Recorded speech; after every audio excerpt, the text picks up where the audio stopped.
Next में आज हम बेसिक कॉन्सेप्ट फिजिक्स में देखेंगे। फिजिक्स इसको कहते हैं हम हिंदी में भौतिक विज्ञान कहते हैं। भौतिक जितनी भौतिक चीज़ों का अध्ययन करते हैं भौतिक विज्ञान के अंतर्गत करते हैं।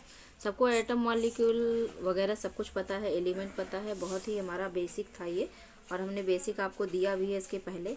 अब आते हैं कि कुछ कीज होते हैं जब हम फिजिक्स पढ़ना स्टार्ट करते हैं, इन सारी चीज़ों को जानना बहुत ज़रूरी होता है। जैसे कि हमारा वर्ड है मैटर। ठीक है, मैटर क्या होता है बेसिक आइडियाज में देखिए। मैटर क्या होता है कि चेंज ऑफ स्टेट। ठीक है, और इसमें आपको मैटर में सॉलिड, लिक्विड, गैस ये सारी चीज़ें मिलेंगी। और मैटर क्या होता है कि बेसिक कॉन्सेप्ट में अगर हम देखें तो जो हैविंग ए मास और ऑक्युपाइज ए स्पेस, इस तरह से हम कह सकते हैं। और इसकी 3 स्टेट्स होती हैं जो कि हमारी सॉलिड और लिक्विड और गैस होती हैं। और केमिस्ट्री में भी है ये, है ना, टर्म सेम है। अब आपको यहाँ पे यूज करना है किस बेस पे, किस तरीके से यूज करना है, तो you can understand the change of state brought through the process. कोई भी चीज़ जब हम चेंज करते हैं तो वो किसी प्रोसेस के थ्रू होती है, जिसमें हम सबसे पहले एक मैटर के बाद, जब मैटर में हमने कहा कि स्टेट हमारे हैं सॉलिड में और लिक्विड में और गैस में। ठीक है,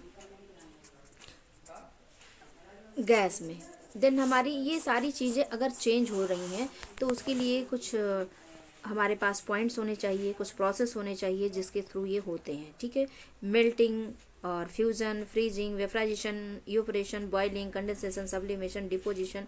ठीक है, ये क्या है, ऐसे प्रोसेस हैं जिनके थ्रू जो है स्टेट हमारा चेंज होता है, यानी कि उसकी पोजीशन जो है चेंज होती है। और सभी कामों को करने के लिए हमें एनर्जी की भी ज़रूरत होती है। और एनर्जी कैसे मिलती है, जैसे मान लिया हम कहते हैं कि ये सारी चीज़ें हमारी काइनेटिक थ्योरी के थ्रू होती है। तो काइनेटिक थ्योरी ऑफ मैटर क्या है कि एटम और मालिक्यूल को जब एनर्जी मिलेगी तो वो मोशन करने लगते हैं। मोशन करना यानी कि solid, liquid, molecule almostly fixed होते हैं, रेस्पेक्टिवली मोशन होता है, बट सभी में डिफरेंट अलग होता है, अलग अलग होता है। इसमें क्या होता है, हमारे जो पार्टिकल्स होते हैं अपनी प्लेस पे ही होते हैं, वहीं पे दाएं बाएं हल्के से मूवमेंट कर लेते हैं। लिक्विड में थोड़े से डिस्टेंस ज़्यादा हो जाती है और गैस में तो बहुत ही ज़्यादा होती है। तो यहाँ पे अट्रैक्शन फोर्स यहाँ पे ज़्यादा होता है, यहाँ पे कम, और यहाँ पे बहुत ही कम होता है। इस तरह से हमारे जो रेस्ट्रिक्टेड हैं और वेरी स्मॉल मोशन इसमें सब में होते हैं, सॉलिड, लिक्विड, गैस में। लिक्विड में ज़्यादा, गैस में ज़्यादा और सॉलिड में सबसे कम। तो एटम और molecule in a liquid relatively less restricted in their motion. ठीक है, इनके मोशन जो है थोड़े रेस्ट्रिक्टेड होते हैं, रेस्ट्रिक्टेड एरियाज होते हैं। सॉलिड में तो बहुत ही है। ठीक है, और इस तरह से टोटली कहा जाए कि इनरेस्ट्रिक्टेड हैं गैस में, जो है ना, टोटली ये पूरा का पूरा जो है मोशन करते रहते हैं। इनके जो पार्टिकल्स हैं वो बहुत दूर दूर भी जा सकते हैं। इनके बीच में अट्रैक्शन फोर्स कम होता है और डिस्टेंसेज बहुत ज़्यादा होते हैं।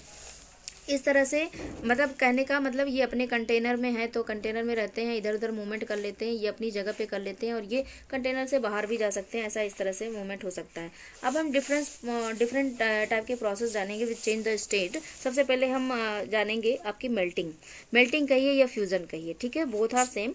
जैसे कि process change substance from solid to liquid, इसमें क्या होता है, सॉलिड से लिक्विड में चेंज हो जाता है, सॉलिड टू लिक्विड।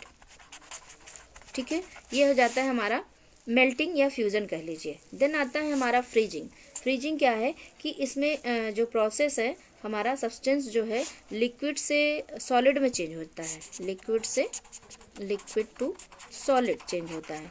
इसको हम कहते हैं, जैसे कि सॉलिड से लिक्विड में हुआ तो सॉलिड आप आइस को मान लीजिए और लिक्विड में चेंज होना मान लीजिए, इस तरह से मेल्ट कर जाता है, वो फ्यूज कर जाता है ना, फ्यूजन हो जाता है, यानी गलित अवस्था कहते हैं इसको। फ्रीजिंग में फ्रीज कर जाता है यानी कि जम जाता है, तो लिक्विड है जैसे वाटर हमारा और जो है सॉलिड में चेंज हो गया। फिर होता है हमारा वेपराइजेशन कह लीजिए। वेपराइजेशन जो प्रोसेस होती है इसमें लिक्विड जो है गैसेस स्टेट में चेंज हो जाता है।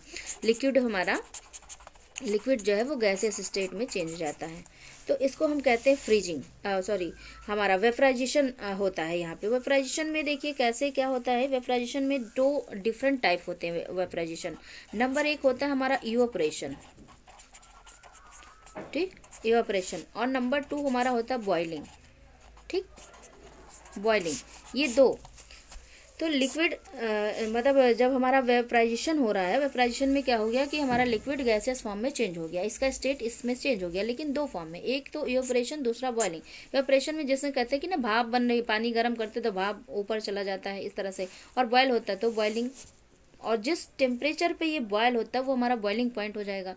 ठीक है, ये हो गया हमारा बॉइलिंग पॉइंट।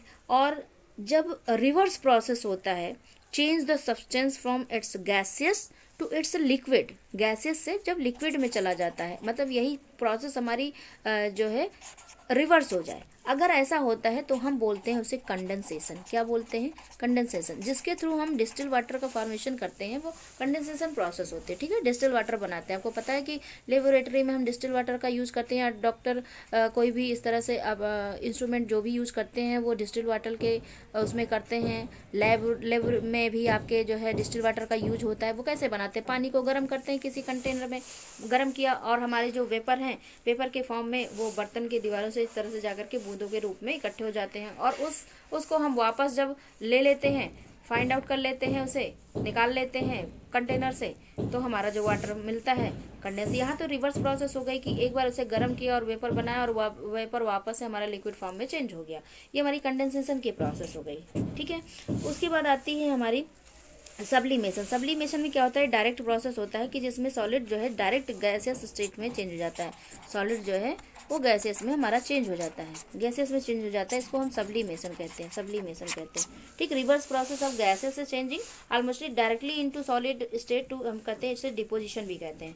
क्या कहते हैं? सॉलिड जो है चेंज हो जाए, सॉलिड हमारा वही सेम प्रोसेस, सॉलिड जो है गैसेस में चेंज हो रहा है। तो ये जो हमारी प्रोसेस हुई इसको हम सब्लिमेशन कह रहे हैं। और जब सॉलिड जो है हमारा जो गैस है चेंज हो रहा है ऑलमोस्टली सॉलिड में, गैस वापस से रिवर्स हो गया, गैस ये हमारा सॉलिड में इस तरह से अगर चेंज होता है तो डायरेक्टली इनटू सॉलिड है, तो इसको हम डिपोजिशन भी बोलते हैं। ठीक है,